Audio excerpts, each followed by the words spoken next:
Welcome back to Boss Uncaged podcast. So today's episode, I think it's going to be a highly effective episode, an inspirational episode, educational episode. You're probably going to laugh. Hopefully you won't cry, but I think that this individual, I really wanted to name him the mad scientist boss at first. And then I was like, I kind of had to stick to his keyword references. So I'm going to name him the researcher boss. And you're going to find out why very soon. So the floor is yours, Chris. I want you to talk to our audience a little bit more about you and what would you like to talk about today? Well, I'm okay with mad scientist boss. I think that fits really good. Maybe I need to grow out my hair and have it be a lot longer, and go with the Einstein look. Um, yeah. So I've had a very interesting journey to get to the point where I'm at, where I get Mm, to kind of hang out with cool people like you, SA. And it really started when I was in college. If you want to go back from an entrepreneurial perspective, I knew that I was going to be an entrepreneur at age 14. mm, And actually, a lot of what I'm going to talk is in my book, Live Longer and Better. And I knew that because I had a Lamborghini Countach on my wall, and it was bright red. It had the mm, gold wing doors were open, and I was like, okay, I'm going to get one of those. Like, how I don't even know how I'm going to get one of them, but I'm going to get one of them. This was pre-internet. So if I tell you, hey, how do you go research to get a Lamborghini or whatever supercar? You like everyone is like, well, you just go to the web and you search it in, and you got to weed past all the guys who are in front of rented supercars, pitching something. But in those days, there was no way to find that information, and somehow I did find that information. I think it was probably maybe one of the car magazines that I was interested in, and they said, listen, if you want to own one Lamborghini or whatever supercar, you need to become, I mean, what you could become is a neuroscientist. By the way, that is, I researched for the book, and that's still one of the top ones. And then it said something really interesting. It said, if you want to have more than one, you should mm. probably become an entrepreneur. So here I am, 14-year-old kid. I don't know what I'm going to do, but two sounds better than one, right? Like that's just the game plan. And so I knew I was going to be an entrepreneur. And when I was going and making, like, in my family, it was understood you were going to go to college, right? We didn't really talk about it. We didn't really plan it. So I really graduated from high school and did not know what college I was going to go to. Hadn't applied to anything. I was probably just going to go to the local one, like my brother, who's 4 years older than me. But at that time, my dad got his second. He was in the Air Force, so moved every 2 years. That's an interesting piece of my story.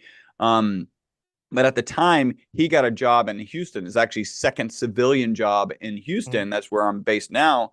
And so, like, pick up, and probably 2 months before the summer was over, came down and applied to the University of Houston. And you're trying to figure out, okay, what should an aspiring entrepreneur study when they're going into college? Well, at the time, and I did the research for the book, there was really only a handful of entrepreneurship classes at all. Now there's lots of them, and not just classes. There's actually like whole degrees in entrepreneurship. But I don't think I would have gone down that path. My thought process probably would have held true even to today, which was what is the fastest way, assuming I've got the skills, what is the fastest way to get to the highest salary so that I Mm. could make the most amount of money so that I could then invest in a business? And for me, good in math, good in science, engineering, supposed to be a 4-year degree, and to a relatively high salary. And so that's what I ended up studying. I ended up getting my degree in mechanical engineering. It did not take me 4 years. I ended up with a minor in computer science and math also. And that whole kind of collection of degrees took me 6 years instead of 4 years. So that was a little delay. And then in terms of earning a salary and investing in a business and becoming an entrepreneur, that got thwarted because I met my business partner now, 32 years, by the way. That's just a long relationship. I met him in physics class. He was working for the Texas Center for Superconductivity, and that's actually a research organization housed on the University of Houston campus. And one day his professor came in. He was actually separating this molecule. We can talk about that here in a second. But one day his professor came in and he said, hey, you guys are young college kids. This molecule is selling for $6,000 a gram, which is probably worth a pause. $6,000 a gram. And that was, by the way, that was 1989 money, not 2024 money. And why don't you go start a business? And my business partner is from an entrepreneurial background, and he kind of did a napkin calculation, which probably just had one number on it, $6,000, and off he was going, right? So they brought me in. He actually had another partner, somebody was working with him in that lab, and they brought me in because in order to manufacture this molecule, you actually take local temperatures of the sun. So you're really vaporizing graphite, and it requires local temperatures of the sun. You can imagine that's a lot of heat. You got to get the heat out of there. In order to have that equipment built, you had to have drawings, and that fell into my wheelhouse. I was supposed to kind of help build the equipment and then go away. I actually didn't go away. The other partner did. And that's kind of the long and short of how I ended up here. We can get into the molecule or whatever, but I feel like I've droned on a little bit. I mean, yeah, I think this episode, just for the listener, just to let them know, I think this is going to be probably a longer episode because there's so many different things that we're going to be able to peel back the onion and unpack. And first of all, I want to kind of start with your engineering background. And again, obviously, you're talking about molecules. We're talking about infusing it with oil, all the things we're going to get to, right? But I want to know how does a mechanical engineer end up falling in love with like explosives and getting patents for pretty much a tube that goes down a well, and like how did all that come to be? I mean, that's a whole nother spectrum of view that I don't even think you've really talked about as of yet. Yeah, I don't tend to talk about that. And you're talking about I do have I am on a patent for downhole explosives in the oil and gas industry. And that was born out of it's kind of interesting, right? We'll get into I don't know, maybe a little bit of philosophy of success. A lot of people say that support breeds success, and I actually don't believe that. And maybe that's true for other people. I believe success breeds support. And the more I listen, and certainly there's got to be some confirmation bias, right? Because I do believe that success breeds support. But when you hear other entrepreneurs talking about maybe their parents not being as supportive and then they are supportive, that seems to be an ongoing thing. So when I graduated from college, right? So I've got my degree in mechanical engineering, minors in computer science and math. My parents were like, all right. And at this point, I had been working in my company. My business partner and I had been working in the company for about 3 years. It was still small. It was not generating that much revenue, but my parents were of their question to me was, so what's the real job you're going to get? Right. It wasn't, hey, you've already started this thing and, you should focus more on it, or I don't even know what the thing is. In fact, nobody knew what the thing was, right? It's this molecule that was discovered in 85. The guys who discovered it won the Nobel Prize in 96. So nobody really knew what that was, but it was a little disappointing that what's the real job that you're going to get. And in that vein, right, because it wasn't generating that much revenue, I continued to work at the company and also ended up with a contract job with Shell Exploration and Production. And I was fortunate enough to work with a brilliant engineer. His name's Paul Cernacki. And I was at the beginning, I was just working on massive spreadsheets where we're looking at data, the kind of engineering data about how do you design downhill oil equipment. And then he actually put in a proposal to Shell to fund this concept called CCP, casing conveyed perforating. And we ended up actually using my company to design a lot of the equipment that we use to test out that particular process. So I've done like one amazing thing that I've done. We had a guy who probably had 30 years of oil and gas experience. And at one point, so maybe it's worth kind of explaining why you need explosives downhole. I think a lot of people don't realize that every hole or almost every hole that's built for oil and gas actually has explosives in it. So basically, you drill a hole. Everybody gets that, right? you put down a steel casing in the hole. So this is just a steel tube that fits in the hole. And now you've got what's called an annulus. That's between the earth and the steel tube. And you don't want that there. So you actually pump cement down the center of the steel tube. When it reaches the bottom, it starts to come out that annulus, right? And fill up that annulus. And you time that exactly right. So now you've got concrete and then the steel tube and then the opening in the steel tube. And outside the concrete is the formation. Well, how do you now get oil or gas to come in? You actually send down a gun and you fire explosives through the steel, through the concrete, and into the formation. And then that is your pathway for the oil or gas to come up to the top of the well, and then whatever happens after that. So the concept here was, as you're putting that steel casing in place, have explosives attached to the exterior of it. It had complications, but that's the patent that I got. I think I dove a lot into the details there.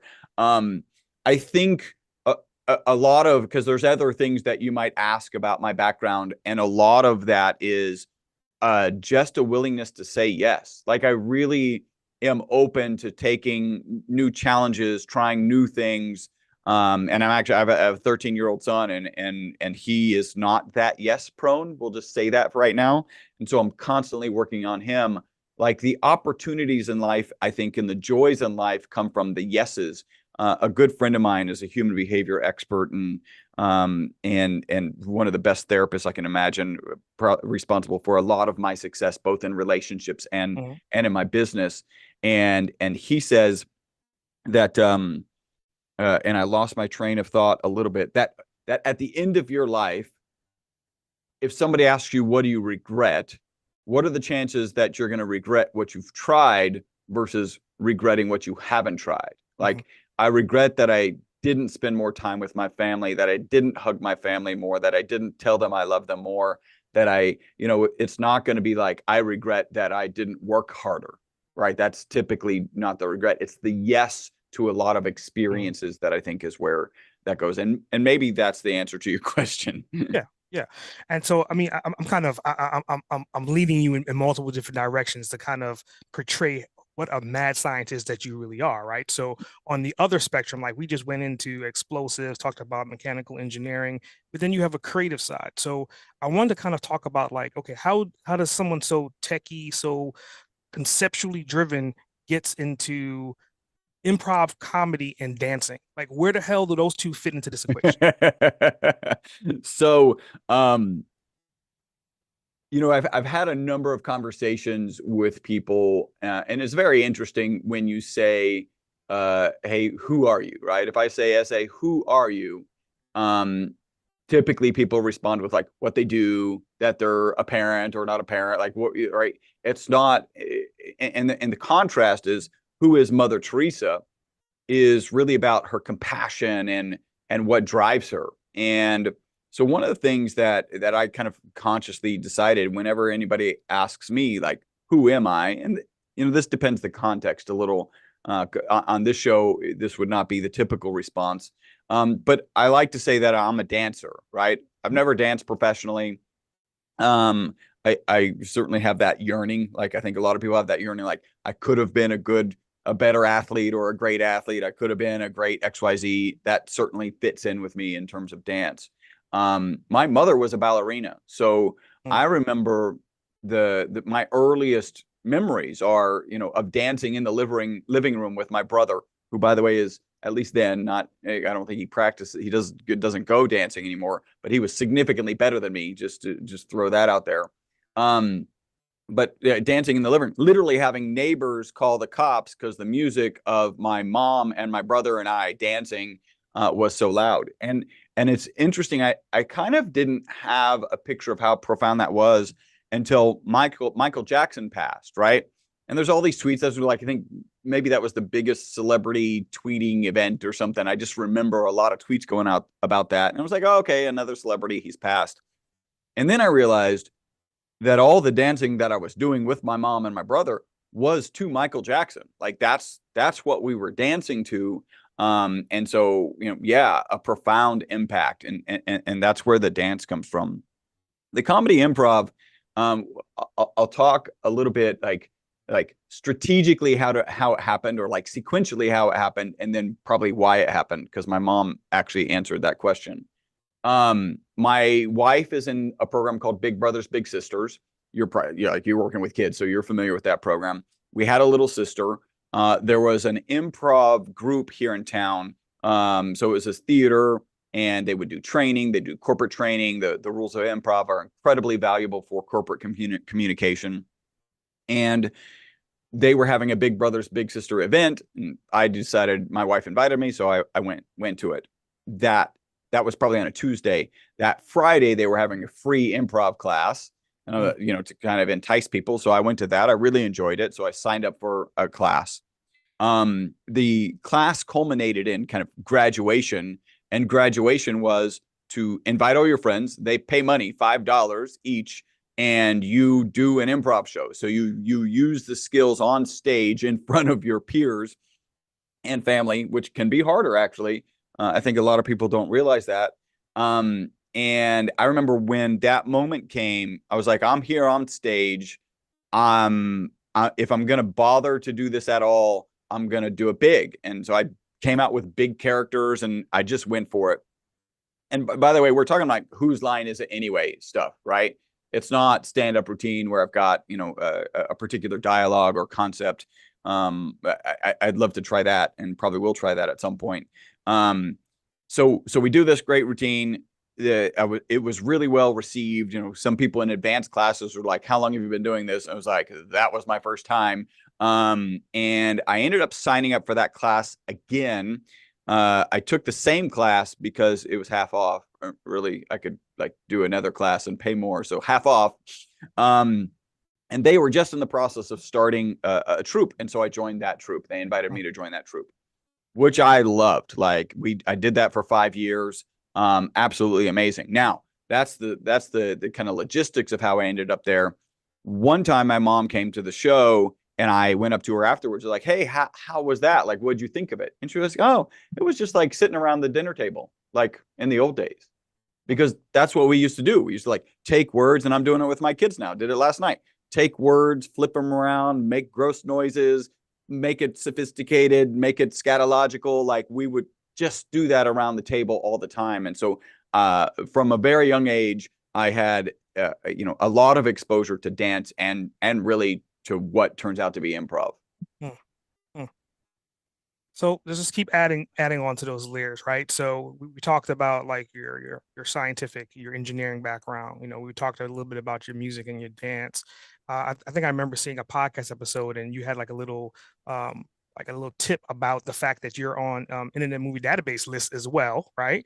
And then Yep. you're on Forbes Business Council. That's something else that you have under your belt. In addition to that, I want you to kind of talk about monk mode. Like, what does monk mode mean, and how does that kind of play into your world of things? Yeah, I think so monk mode is, I did a series of interviews / podcasts with one of our influencers, and he's a great guy. So if we kind of roll back into the product, I manufacture a health supplement. I never wanted to manufacture a health supplement, but the molecule we've been making, and so let's talk about that a little bit. I'm holding up a model. If you're listening, imagine a soccer ball where the lines on the soccer ball represent the bonds between the carbon atoms. So we have a spherical molecule of 60 carbon atoms. That molecule was discovered in 1985. The 3 scientists who discovered that molecule won the Nobel Prize for that discovery in 1996. And like I mentioned, it was 1989, 1991, 1990, 1991, when my business partner and I started manufacturing that molecule and selling it to research institutions around the world. They actually thought that molecule would be toxic, so they put it in a toxicity study. My lab provided the material. We're actually mentioned in that original peer-reviewed publication. And instead of being toxic, the test subjects that they gave it to, in this case it was Wistar rats, lived 90% longer than the control group. So there's some stop the presses moments in kind of my story. One of them certainly is $6,000 a gram, and the other one is a 90% extension of life. At the time, it sounds like a lot. It's obviously a lot, but I didn't know like how much it is. It turns out the next best way to live longer is called calorie restriction. if you reduce your calorie consumption by 30%, you can extend your life by 30%. So this is 3x the next best way to live longer. I call calorie restriction, I call it the starve yourself 1/3 to death diet. Not many people want to sign up for that particular diet. Maybe they need a new marketing spin. Maybe they need to make a couple changes. But we're talking this 90% extension of life. So that's the supplement that's out there. We have amazing testimonials. Most consistent is people take it in the morning. They report mental focus and energy during the day, and then better sleep that night, which is amazing to have something in the morning positively impact your sleep at night. So Anthony Kunkel is a 2-time U.S. ultra running champion. He won the U.S. championship in a 50-mile run and in a 100K, which is a 62-mile run. So he is an extreme endurance athlete, and he absolutely loves our product. So he actually came to Houston. We ran the half marathon together. And when I say together, we never saw each other. I do not run at his pace, nor do I run at his distances. Mm-hmm. He is an amazing athlete. I am a guy who works hard to stay in shape. And he actually has a facility in Durango, Colorado, where he'll invite other athletes, whether you're, like me, just a guy trying to stay in shape, or another elite athlete in some other discipline or whatever, out to his house in Durango, and you can train together. You can get into out there. He's in monk mode. So he doesn't have a lot of income. He lives very thriftily. He wakes up every day and goes through a very fixed routine. And so how do I see this applying to me? In those interviews, one of the things that came out, he and I actually had a slight disagreement on this. I had been kind of putting together the concept that success is extremely boring, right? Success is actually doing the same thing over and over again, and sometimes not even making incremental increases, but doing the same things over again. If you think about Michael Phelps, right? He swam the same lap. Like, how many times did that guy swim that same lap? It's just unbelievably boring. And so where do you get the motivation for that? Now, what Anthony said is, well, I wouldn't call it boring. I would just say it's unsexy, right? Like, it's just not that sexy, but it's not boring. And I would say, hey, Anthony, you figured out a way to change the mindset from something that's actually boring to something that's just unsexy, right? That's one of the characteristics I think of successful people is, how do I take something that is mundane and boring and actually get value and have it drive some dopamine in me in some way to get to that long-term goal, right? Michael Phelps just kept swimming and swimming and swimming. He enjoyed it. I would argue he enjoyed it. If you took dopamine off of him, I'm sure he's excited. And when he made improvements, he's excited. Even when he kind of didn't make improvements, he's figuring it out and making adjustments. So I think monk mode is, hey, get into this mode where you're hunkering down. You've got the right set of skills. I'm going to throw one other kind of phrase that I really love, which is, the reason you're where you are and not where you want to be is not because of what you don't know. It's because of what you know and you're not doing. And you're probably not doing it because it's boring and you have to do a lot of it. And that's where you've got to hone in and really enter this monk mode, right? Where you're enjoying the suck, and that's where you're going to find success. And then, interestingly, you'll get support. So for the listener, I want them to kind of take, we took like 25 minutes to kind of fragment and put all these different puzzle pieces of who you are. And I think that this next statement I'm going to make is going to start bringing things together and get us more into the direction that we're going to go into. You had a quote in your book that says, a man who has health has 1,000 dreams, and a man without health has only one. So you're the example of an individual that had thousands of dreams, right? You've executed, like we just talked about, a handful of them on this show so far. But it kind of goes back to your health. And I want you to kind of talk about health in relation to your product, which is stemming from the C60. So I want you to kind of talk about like what is the C60 thing, right? I mean, obviously you have a lot of energy. You're a ball of energy. You've done a lot of different things. Somebody's listening to you right now and they're probably having a heart attack just trying to keep up with you. I want you to talk about this product. Yeah. Yeah. So we started manufacturing the molecule in 91, and I'll jump into a little bit more of this story. Because when you think about, often I'm on kind of purely health related shows, and they know that we're going to be talking about a supplement. And so the story is, hey, there's this molecule, right? This soccer ball shaped molecule. Is discovered it's 60 carbon atoms. It's a kind of colloquially known as a buckyball. Mm-hmm. And it's an amazing molecule, great for industrial applications, right? This is kind of the first scary part. It was like, wait, I thought we were here to talk about supplements, but you're saying this thing is great in inks, batteries, tires, and photocells. These are not things that I find to be compatible. How many things on a daily basis do you think you're consuming out of your battery? Yeah, probably none, right? Okay, maybe on the molecular level, yes, but not what's coming in the battery. So this tends to make people nervous. And then the molecule, as amazing as it is in industrial applications, they actually thought it would be toxic for various reasons. And so they put it in a toxicity study. So the original study, and I'll mention it again, where the test subjects lived 90% longer, wasn't a longevity study. It was a toxicity study. They thought this would be toxic. They were testing to see if it was toxic.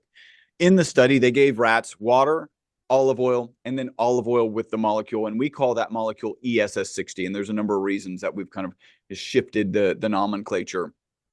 Instead of being toxic, as I mentioned, the test subjects given the ESS60 and olive oil, really the MyVitalC formula, lived 90% longer than the control group. So again, single longest longevity experimental result in history. This shot me down the path of, okay, so I'm well, initially from that study, we didn't want to get into the supplement market. We actually put not for human consumption to our labeling, even though the literature was clear it was safe. We were just conservative scientists going, I'm like inks, batteries, tires, photocells. No, we probably should not be consuming this. I actually found a peer-reviewed published paper that said 50% of the products, the supplements that are on the market that they had tested, didn't have in them what they say they had in them. That was an industry and a level of excellence we were not interested in, or a lack of excellence that we weren't interested in. You know, remember, we're delivering commercial quantities of carbon nanomaterials to research institutions around the world. They get our product, which we've marketed well on our website, which is an interesting piece of the story, because when we first started marketing, there was no web and there was no website. Like right now, you're like, hey, you're making this molecule that they just discovered and is amazing. You throw up a website. We actually had to do guerrilla marketing to make it, and there's a book called Guerrilla Marketing, to make it work, to make that business work. But think about delivering those materials. The first thing that a researcher does is give it to a grad student or give it to a research associate who takes it back to an HPLC and confirms that we sent them what we sold them. Compare that to supplements, right? There's just basically no QA QC on the receiving end, right? We're a lab. We've got lots of QA QC. And so we really didn't want to get into that industry. And then, so that was really, the report came out in 2012. We added not for human consumption to our labeling in 2013. And then at the latter part of 2017, a guy with a big YouTube following started talking about all the benefits he was getting, taking it on a daily basis. And we started getting 10 phone calls a day about this product. And that's when my business partner and I will let's ask ourselves a couple of questions. The first question is a moral question. Are we comfortable selling it? And the answer is, I take it, my wife takes it, everybody on our team takes it. By the way, it's not a requirement. You do not have to take our product to work at our company. But yes, I'm comfortable selling it. And then the next is the legal, the FDA and the FTC, and you've got to dot the I's and cross the T's for in those situations. And so that's when we really started selling it in earnest. Some of the amazing ramifications, if you think about health. So I'll just give this testimonial because I think it's the most applicable to kind of your reference to energy. So I mentioned people take it in the morning, mental focus and energy during the day, and better sleep at night. in 2018, we really start bringing this product to market, and I hadn't incorporated it into my coffee routine yet. Um, and basically, what would happen if I hit 2 o'clock and I was yawning or thinking I needed a nap or another cup of coffee, I could always look back and know that I hadn't taken my product that morning. Not know, but realize that I hadn't taken my product that morning. So that's an important component of the energy. The next is just to kind of embarrassingly share that I used to take 2 naps before noon on Saturdays and Sundays. And the way that would work is at the time, I have twins. They were young. So at the time, I'd wake up, go on the couch. They would literally sit on top of me and watch cartoons. And a good friend of mine actually said, that's kind of brilliant parenting, because if they want to get up and get in trouble, they have to wake you up as they're getting off of you. So I would take my first nap, then go downstairs, have breakfast, come back, resume the position. They're watching cartoons, and I would take my second nap. Of course, that didn't happen if we were out of town, or if we had things to do. But typically, I took 2 naps before noon on Saturdays and Sundays. When I started taking this on a regular basis, I just and back then, we would get in that position. I'm taking the product, and I just wouldn't go to sleep. So I'd get up and do stuff, and that certainly has been a significant change in my life since I really started taking the product regularly. So, I mean, obviously, like we're on a topic of energy, and if anyone knows anything about biology and science, the mitochondria is like the powerhouse of the cell. So, I want you to kind of talk about like how does this cell break down and produce energy? Because we're so used to fat or carbohydrates being our energy source. What's the unique factor of this particular molecule that gives the mitochondria the energy? Well, so I think I wouldn't say that it gives it energy. I think I would say that it helps it produce the energy that it needs to, and really actually mitigates the negative outcomes of mitochondria. So you're 100% right. Mitochondria, the powerhouse of every cell. Every cell in our body, except for blood cells, has 50 to 5,000 mitochondria in it, and it produces the energy. Basically, the food we eat, it gets digested. What we can use gets pushed into the bloodstream, and the mitochondria is the thing that takes that out of the bloodstream and converts it into the energy that particular cell needs. How do I be a liver cell? How do I be a heart cell? How do I be a brain cell? Mm-hmm. Just like every other power source, there are some negative byproducts, right? So you see a car going down the road, you got your exhaust, right? And you've got your catalytic converter to help mitigate the negative components of that. Just like a power plant with a smokestack, we've got smokestack scrubbers that make sure that it's cleaner than it would be if we didn't have those scrubbers. So in the case of mitochondria, it's producing ROSs, reactive oxygen species. Those are the things that, if they're left unchecked, run around and do oxidative damage. They oxidize our system and do damage to it. So in the mitochondria, you've got glutathione. A lot of people have heard of that. It's a fairly popular antioxidant, and everyone's heard of melatonin. Those are the 2 key antioxidants that reside inside the mitochondria. And melatonin, of course, the sleep hormone, which is interesting with the theory I'm sharing, and the fact that it's related to sleep. That's our most consistent testimonial. So we can understand that your glutathione or your melatonin could get overwhelmed by the energy production, right? And that's when there could be reactive oxygen species that start escaping and running around and, like little bumper cars and damaging everything they bump into. And we believe that this ESS60 molecule acts, and we call it the BOSS theory, buffering oxidative stress system. So we know from peer-reviewed published research that this gets into the mitochondria.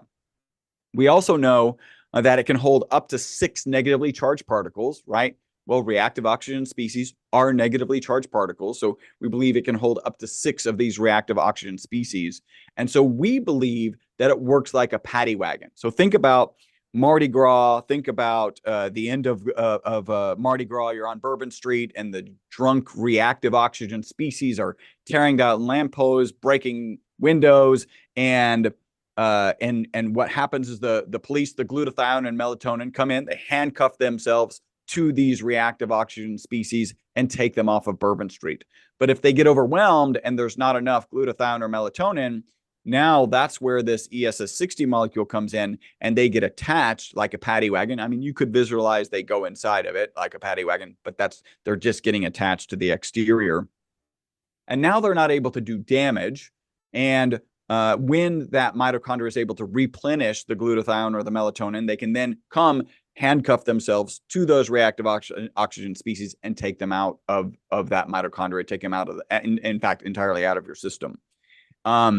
And so that's a pretty phenomenal. And there's one other kind of bonus. It turns out that these reactive oxygen species are important signaling molecules. They kind of tell our body, hey, I'm going through a lot of effort and you need to make XYZ biological change, in the fact that this acts as a buffer. So it's still available to be a signaling molecule and not able to do the damage that it would do if it was able to kind of, run amok on Bourbon Street. So that is one of the key things. And we literally have testimonials from head to toe, right?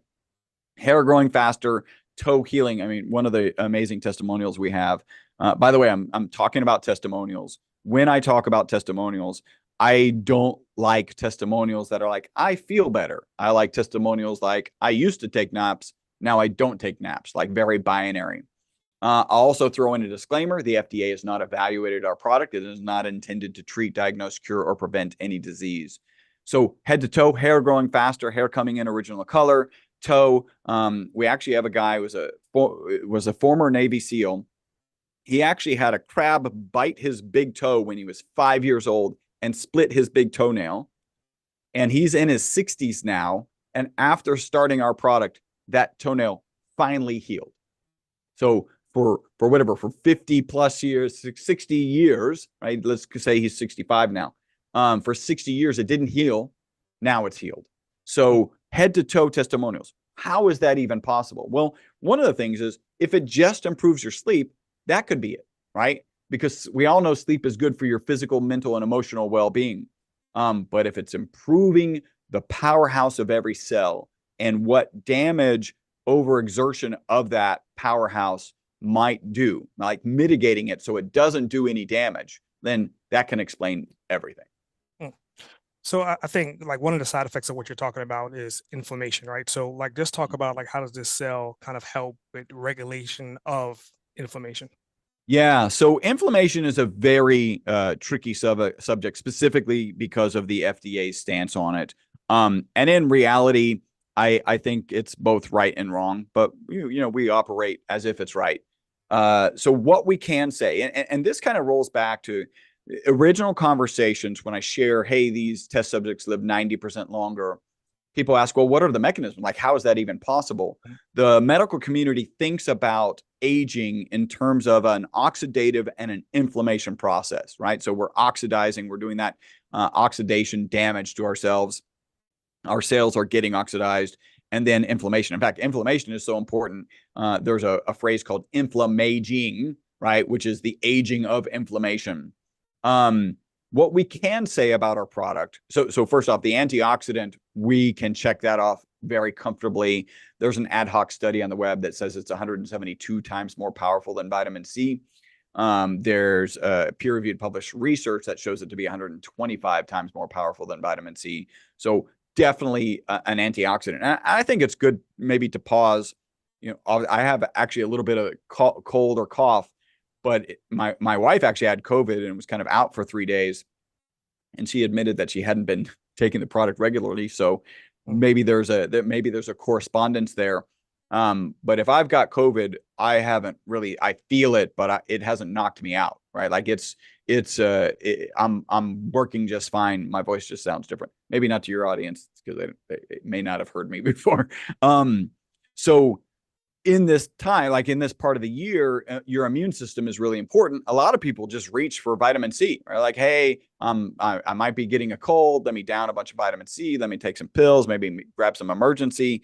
And we're talking about our product is like 125 times more powerful than vitamin C. So something to consider. So inflammation is what we can say about inflammation. And so that's the other component. So antioxidant, yes. What we can say about inflammation is that we address inflammation related to exercise-induced inflammation. So we've all had a tough workout or just walked longer than we normally do and woken up the next day and felt that inflammation in our body. The FDA allows us to say that we do address that. What they don't allow us to say is that we address other types of inflammation or chronic inflammation, because those are really actually the diseases of aging. Like chronic inflammation is associated with Alzheimer's, arthritis, cardiovascular disease, cancers, and we just need more research in that. I'll wrap this up by saying the anti-inflammatory diet associated with the blue zone people. Blue zone people are, there's some regions around the world where they have identified people who tend to have reduced incidences of stroke. They tend to have reduced incidences of heart attack, and they tend to live longer than the average person on the planet. They tend to eat an anti-inflammatory diet, and our product fits perfectly in that anti-inflammatory diet. So, I mean, obviously, with all this different medical terminology, and also being that you have some like engineering, you have science, you have business, there's another side to you that we haven't spoken about as of yet to kind of pull all these different things together. Because we kind of hinted on marketing to a certain extent, but you're also known as the Google guy, or at least you've had some testimonials about being the Google guy, and you know SEO as well too. So I want you to kind of talk about, being that you have that SEO background and being that you have an SEO podcast, how has that helped your business from a standpoint of leveraging that technology? Yeah. Well, yeah, so I started a podcast in 2009 and really started a company in 1999. And the reason we started that company is, at the time, the lab was fine and up and running, but wasn't going to get me to a Lamborghini, right? And if you remember, that's the original goal. Yeah. And I've had some people say, hey, that's maybe not a noble goal. I'm okay with my goal not being noble.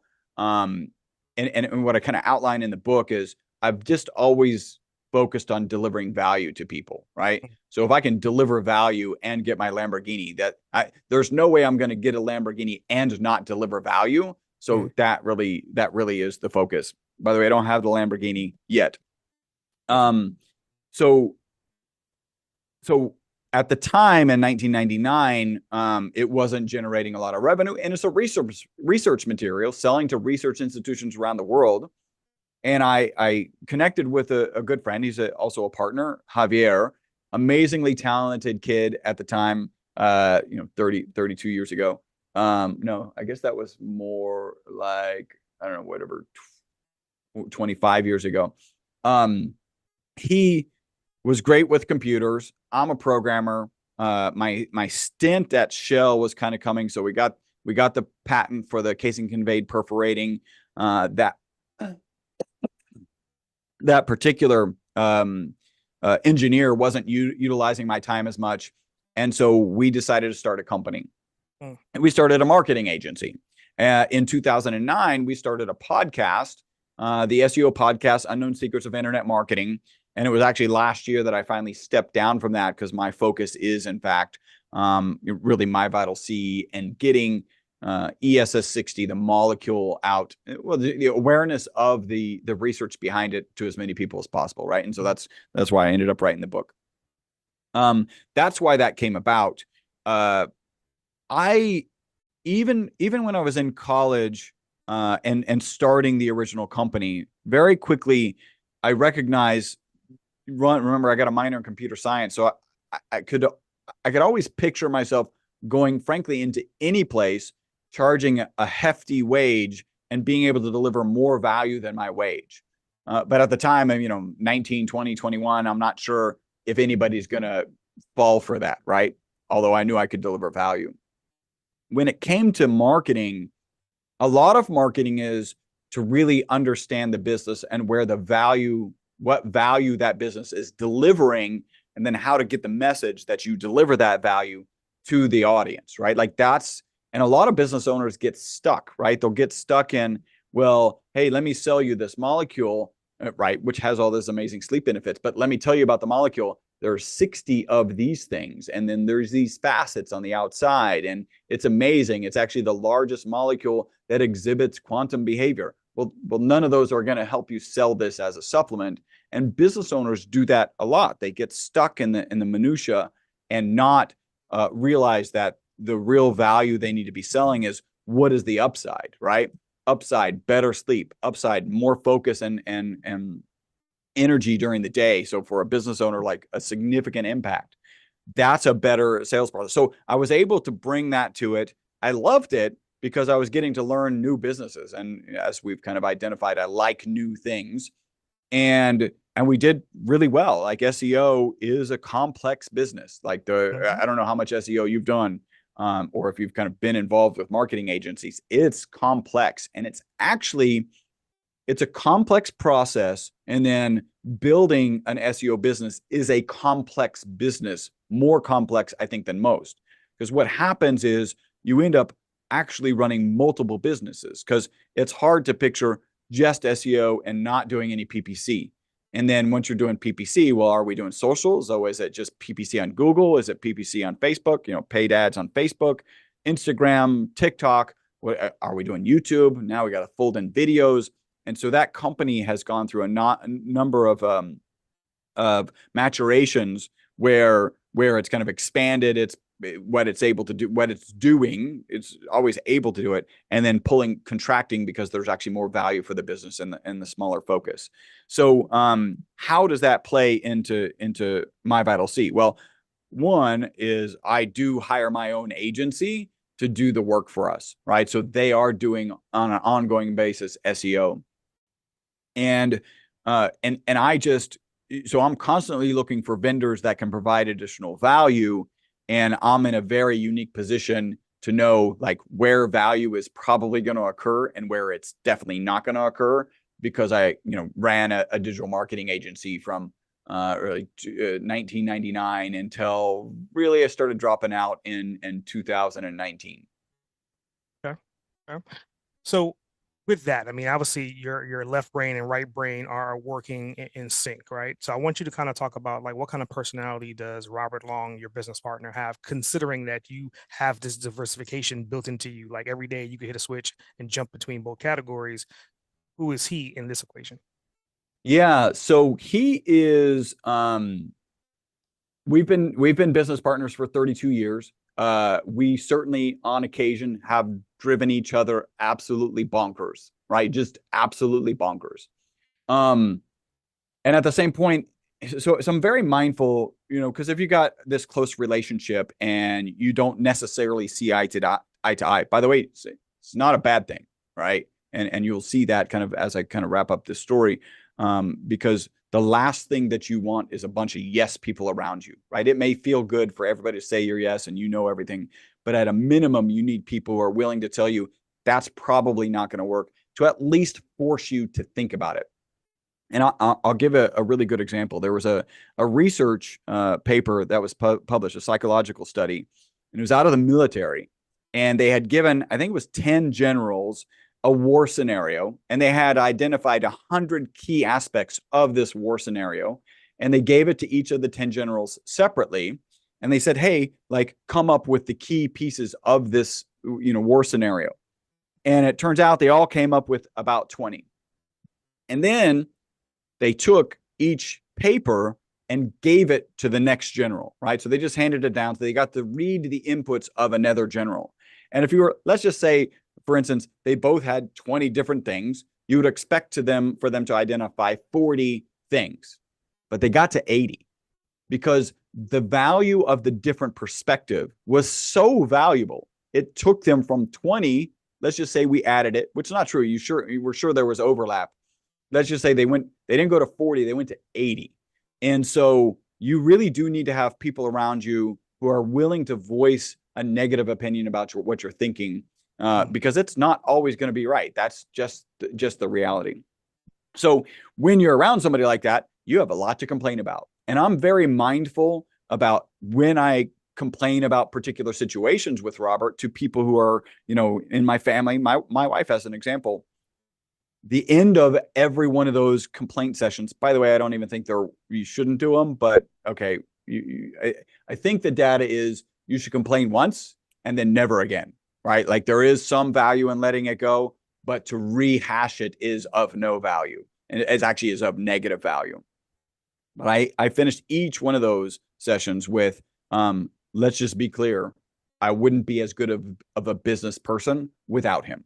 Right. So he may drive me crazy and I may think some stuff he's doing is stupid. I'm sure he thinks some stuff that I'm doing is stupid. But at the end of the day, we make each other better business people. And I even had one person say, "Hey, why don't have you thought about buying him out?" And I was like, I wouldn't do that. I wouldn't be as good of a business person without him. To kind of describe him, he is fairly. I think he's a lot more emotional than he realizes, but he's pretty damn analytical and very profit focused. And the value of that is, I would like, if we haven't gotten the impression, I like to do different things, and I would be out spending money on so many different things.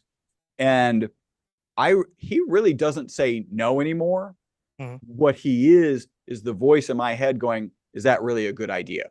Right? How are we going to track the value of this marketing? How are we going to track the value of this particular new product offering that we're thinking of making?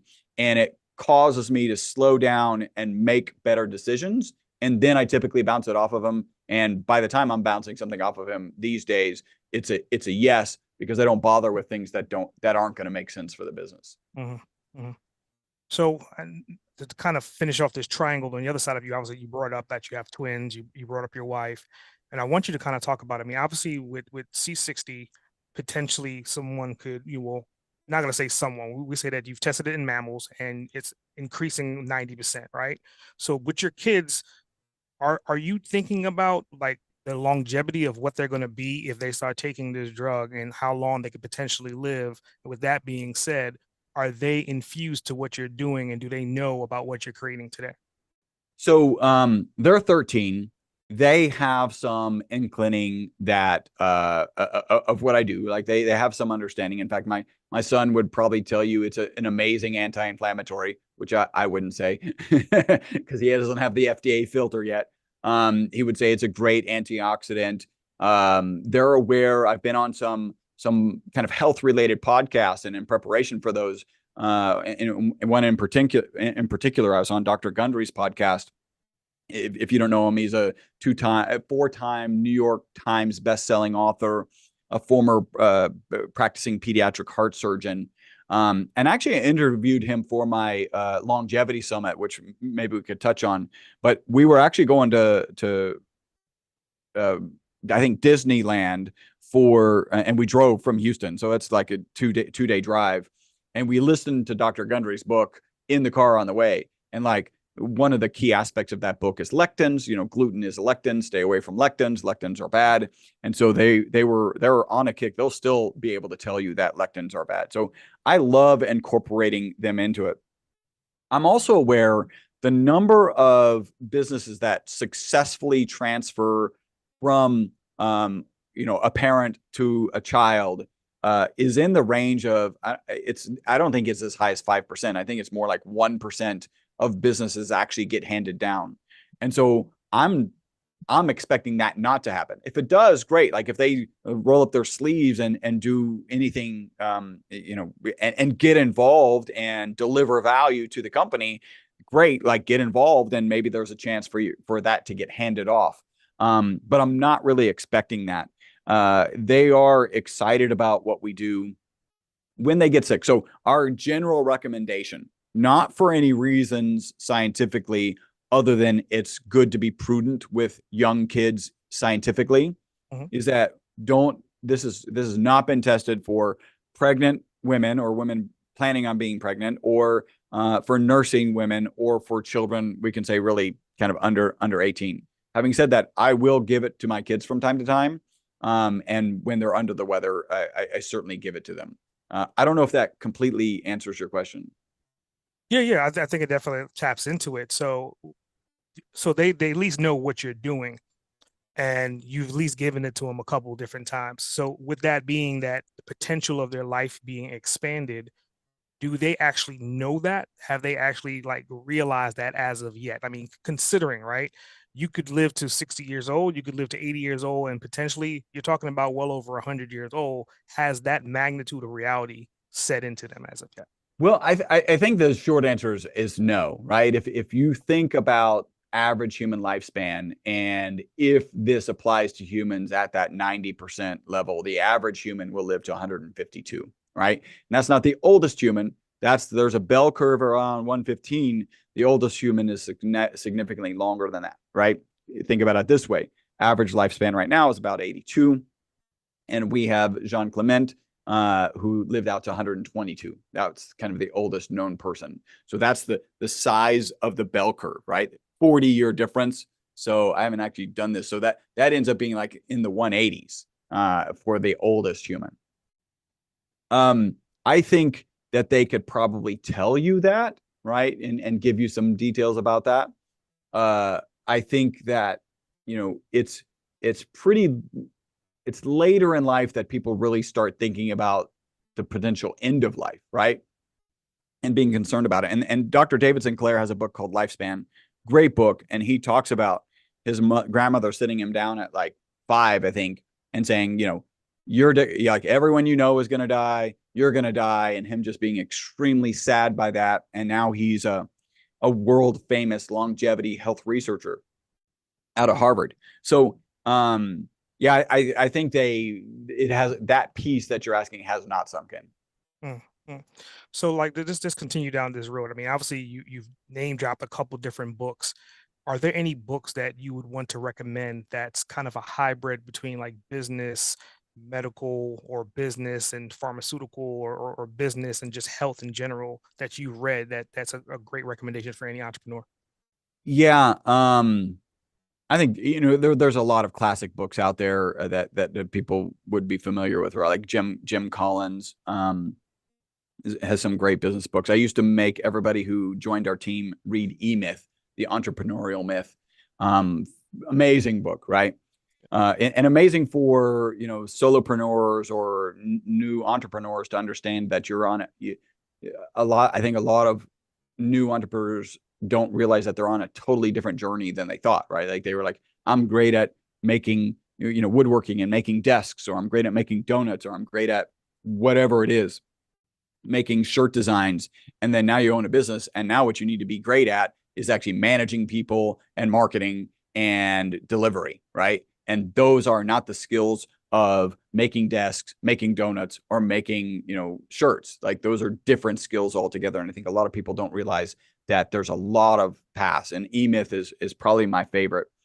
The first book that I ever read was by Susan Jeffers. What was the title of it? I really that was my mom gave me the book. I don't even know why she gave me the book.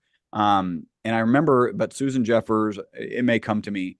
One of the key aspects of that, and maybe that's driven kind of some of the variety, is she had kind of this diagram of activities that you might participate in. Like, so you might like to go hiking, you might like to go whatever.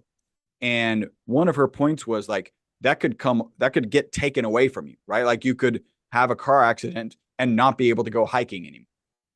So it's important to have a lot of variety in what you enjoy, so that if something does get taken away, you've got other things that you can enjoy in life. And when I tell the story about these rats living 90% longer, I often, to a surprising degree, get like, well, why would I want to live longer?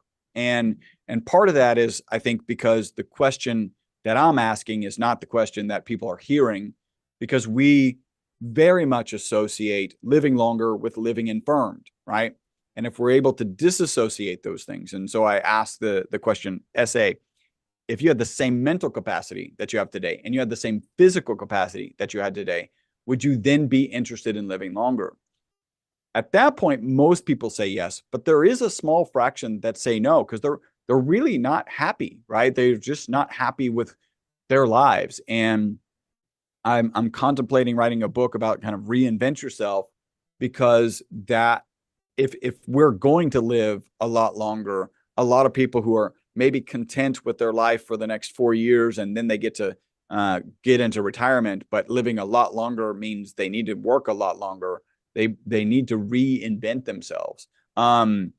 Susan Jeffers, I just don't remember the name of the book, but that's definitely the author.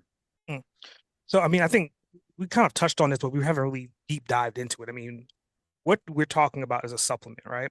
And that supplement can be definitely used for food, and you even have it infused with olive oil, I think even coconut oil. So that kind of leads me down the path to like cooking with this particular item. I mean, is it safe to say that eventually 20 years down the road, this can be more of a household item that you can kind of cook your food with potentially?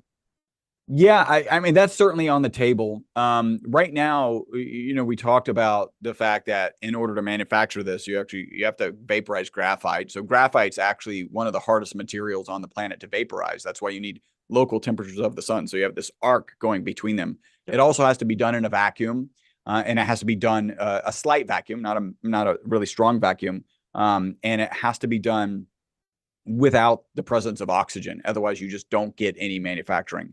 And then what you get out of this is this horrible, nasty black soot. And if you take a handful of it and you drop it, nothing will hit the ground because it's so light, it just starts floating in the air, right? So it's just horrible to work with. We actually have like a little Ziploc bag that we work whenever we're transferring it. Basically, it's a Ziploc bag. So it's extremely expensive. So in general, can you cook with it? Absolutely. Should you cook with it? I don't cook with it. I use just a high quality olive oil. By the way, olive oil is one of the better oils on the planet. I love what Dr. Gundry says. He says that the purpose of food is to get more olive oil into your mouth. So yeah, you can cook with it. I don't know that it will be kind of the supplement that you have on olive oil and you just cook with it, and then you're getting any longevity or any antioxidant or potentially anti-inflammatory, at least as it relates to exercise benefits.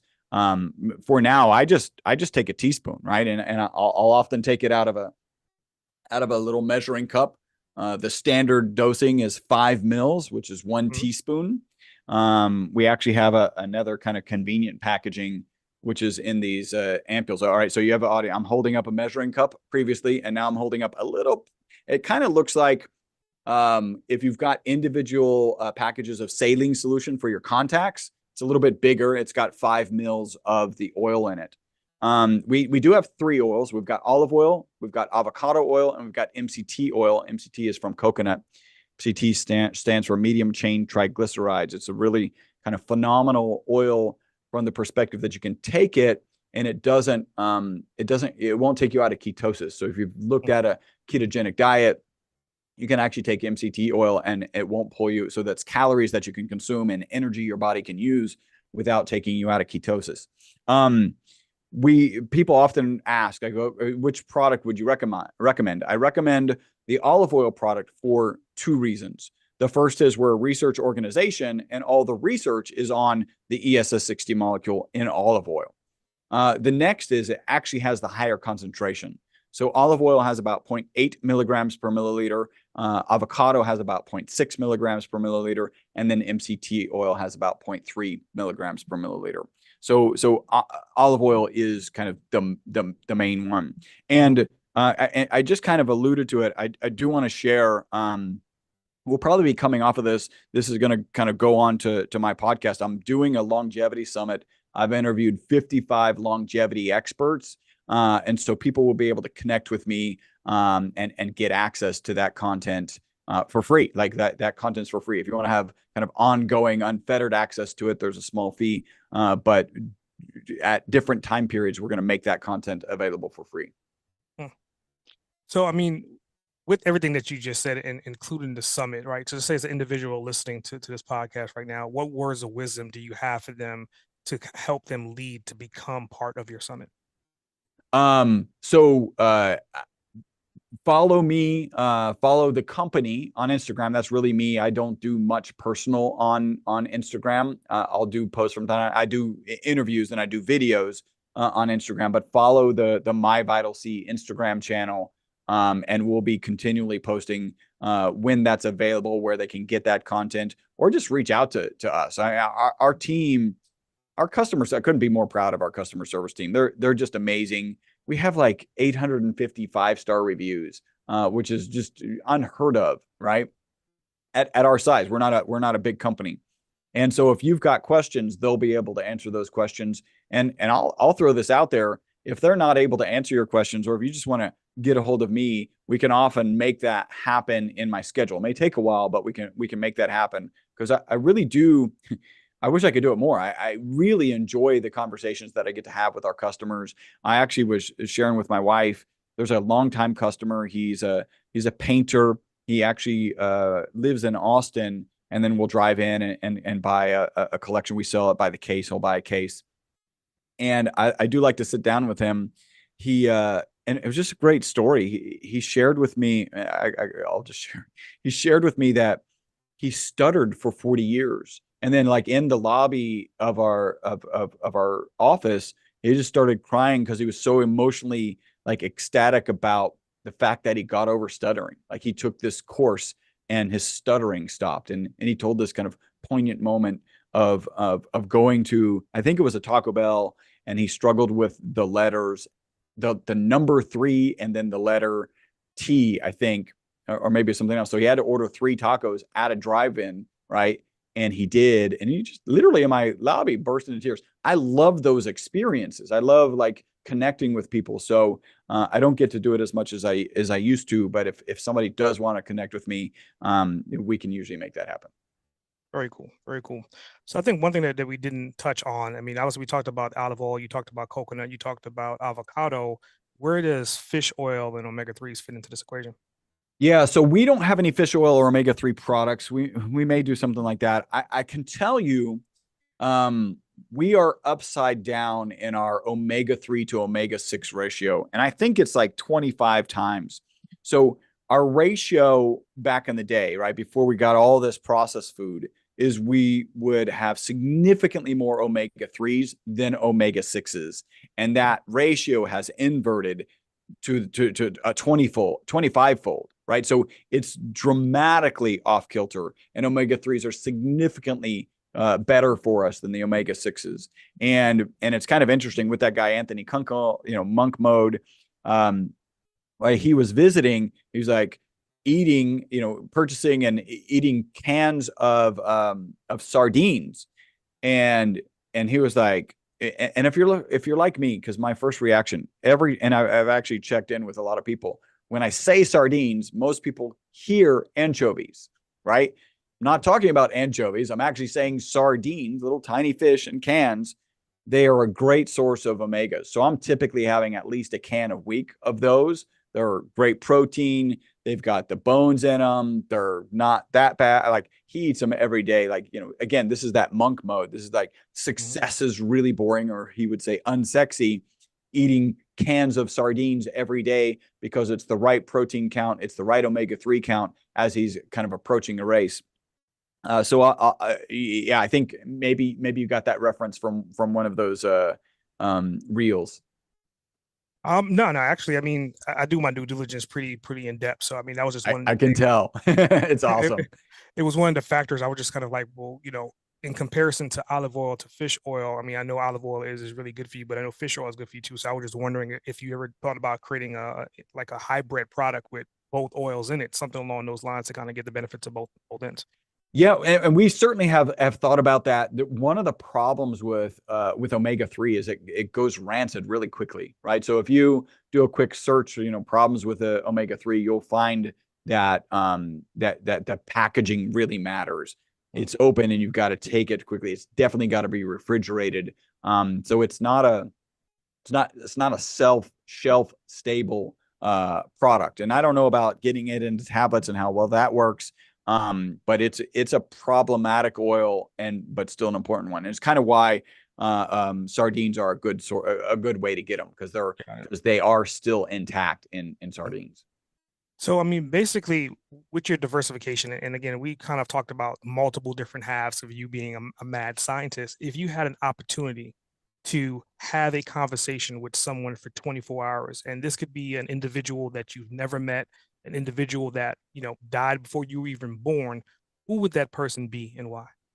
So I can tell you, when I was in school, I always wrote my you like, hey, pick a historical figure and write about them. And I say always, but it was probably 3, maybe 4 times. I always wrote about Thomas Edison, right?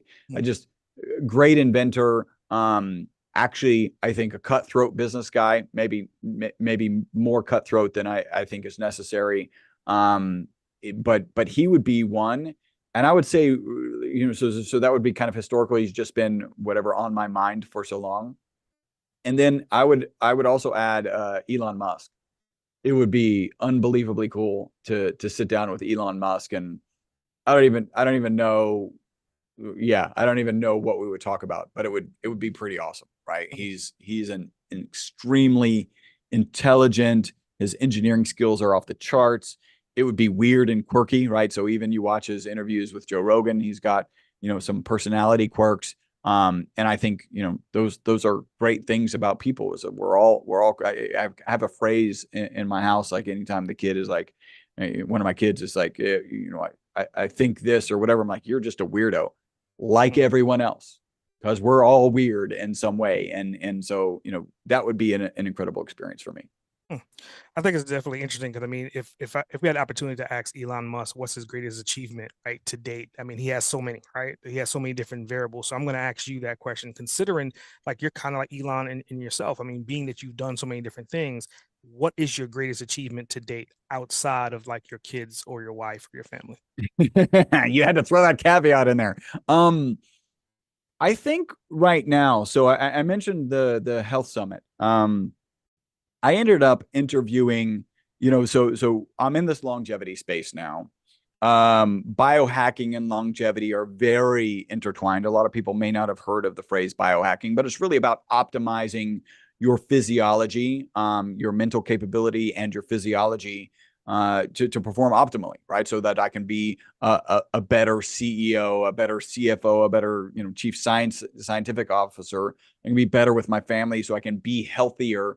That's what biohacking is. So I ended up putting together the summit, interviewed 55 experts in longevity, including probably the three preeminent biohackers. That's including, I've already mentioned them, Dr. Gundry, Dave Asprey.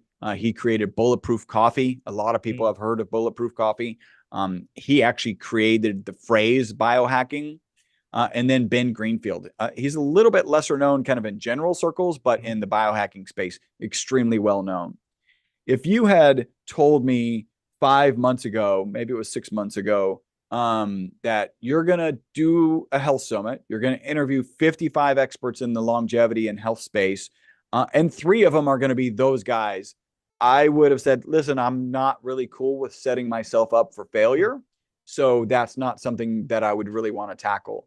But all the pieces, I just kept expanding, right? Like, okay, well, let's get started. And who can this person connect with me with? And who can this person connect me with?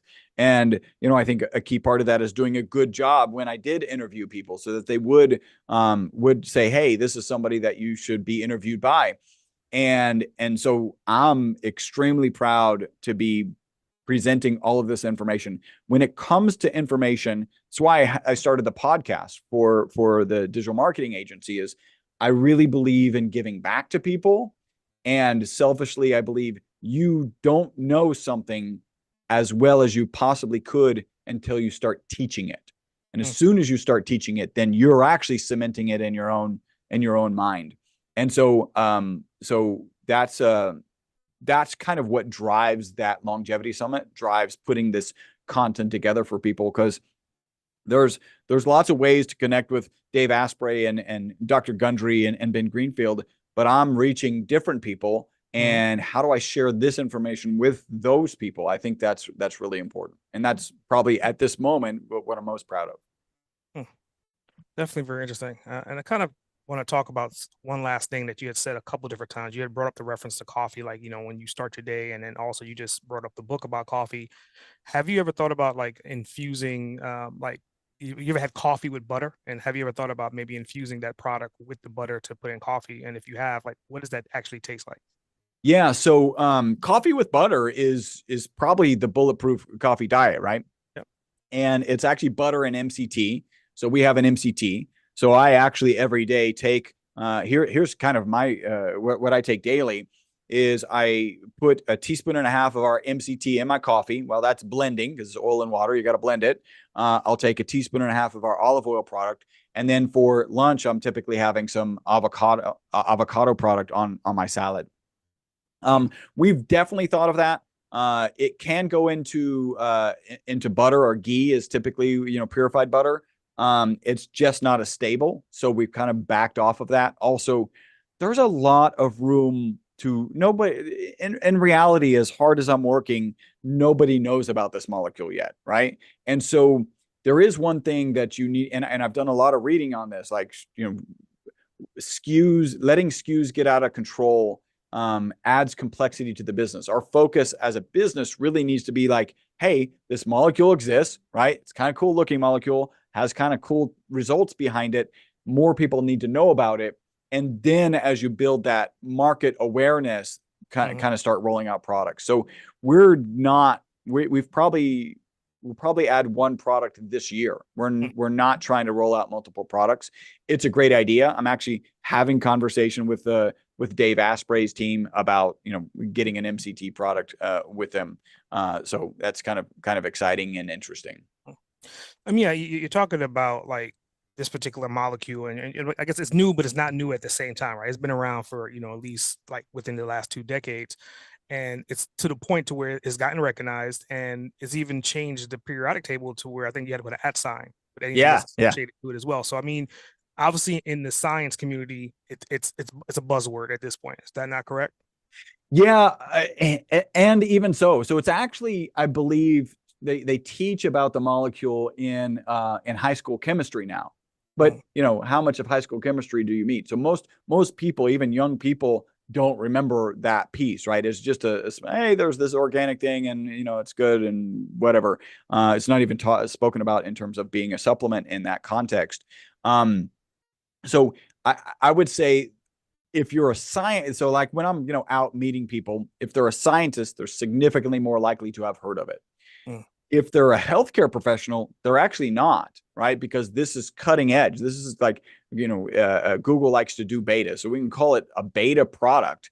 A lot of people really don't know about it. And again, that's what my focus is. That's why I'm doing that health summit. That's why I wrote the book, Live Longer and Better. Like, these are all important things for me to be doing to just generate more awareness. So as a obviously this is a business podcast. So with the benefits of your product, can you list like maybe the top core benefits of someone that has a highly stressful job, or they're an entrepreneur and they're trying to juggle different things? Like, how does your product kind of help them to get through their day? So I'm going to go back to 3 of the ones that I've shared, and then I'll add one more, right? So our most consistent testimonial, people take it in the morning, they report mental focus and energy. That's very useful, right, for an entrepreneur. So before you move on to the next one, so like, is that a replacement for like caffeine, B12, like, or is it's an add-on to? Interesting story. I still drink a cup of coffee a day. Long story short, ended up drinking decaf and didn't notice. Right. So I probably don't need caffeinate. Probably don't need caffeine because I'm taking the product. So that's a potential. Certainly, as soon as I used to drink 2 cups of coffee, now I just have one, and it's probably more for, I just like it. And, it's part of the ritual of getting to the office and having a cup of coffee. But I used to drink 2, and I haven't had 2 cups of coffee in an extremely long period of time. And if I ever choose to do a second, it's going to be decaffeinated, because it's not for caffeine purposes, because I want the flavor or something. So potentially, yeah. And we've thought about coming out with an interesting decaf and MCT kind of combination, so that, and think about how weird this marketing is. So it's your coffee, all of the energy, and twice the sleep, right? Like, that's not going to work. It's great, but it's not going to work, right? It's too far of a stretch. People just can't wrap their heads around it. So you've got focus and energy during the day, better sleep at night. And then one of our really powerful testimonials is about just emotional balance, which could come from sleep. Like, you sleep better, you're better able to handle your emotions. But we've got a testimonial video from a lady out of the UK, and she was like, she starts her video with, so I'm in the middle of the process of quitting smoking, which, if you've ever been around anybody who's quitting smoking, that's not a good time to get a positive testimonial. I was like, well, this is just going to be garbage. Turns out it was actually a really good testimonial. And one of the things she said that when she was on MyVitalC, she noticed that she had a longer fuse with her son. So she had a young, I don't know, 5-year-old. And if you're a parent, like that's like to know that you have that longer fuse is that kind of emotional balance that you would need. And so I think, emotional balance is always going to be valuable in a business performance context. Yeah. Very cool. Very cool. So, I mean, going into closing, man, what I like to do with my podcast and your fellow podcaster, I like to give whoever I'm interviewing an opportunity to become the host of my show. So now the Boss Uncaged is your show, and I'm your guest. Do you have any questions for me? Yeah. Well, so the first thing that I would ask you, you work with kids. Where does that drive to want to deliver value to kids come from? Well, it's a combination of different things. I mean, I was a single dad for as long as I can remember, so I understand like the premise of raising a kid, and then obviously I'm a business owner, so everything that I'm building and developing right now is essentially for legacy, and then also for other individuals, kids and their grandkids down the road. So I'm working with adults with the intent that kids will be involved sometime or the other. And you just said legacy. What is legacy to you? Like, what does that mean to you? And what is your legacy? Well, I mean, my original part was I was building a business. I literally had a stroke, almost Mm. died, came out of that stroke, and then I was like, okay, what was I going to leave behind? And the one thing that I did not leave behind the original time when I almost died was the step by steps, the breadcrumbs. So if you're looking at what I've been doing in the past 4 years, I've been leaving nothing but breadcrumbs for my descendants or anyone else's descendants to kind of follow through the path of what I've built with Boss Uncaged. So once I'm said and gone, dead and gone, I mean, I'm building AI, a bunch of different tools that technically speaking, I could die tomorrow and Boss Uncaged and all my content could essentially live because you can still create content through my AI and my AI voice and all those other things down the road.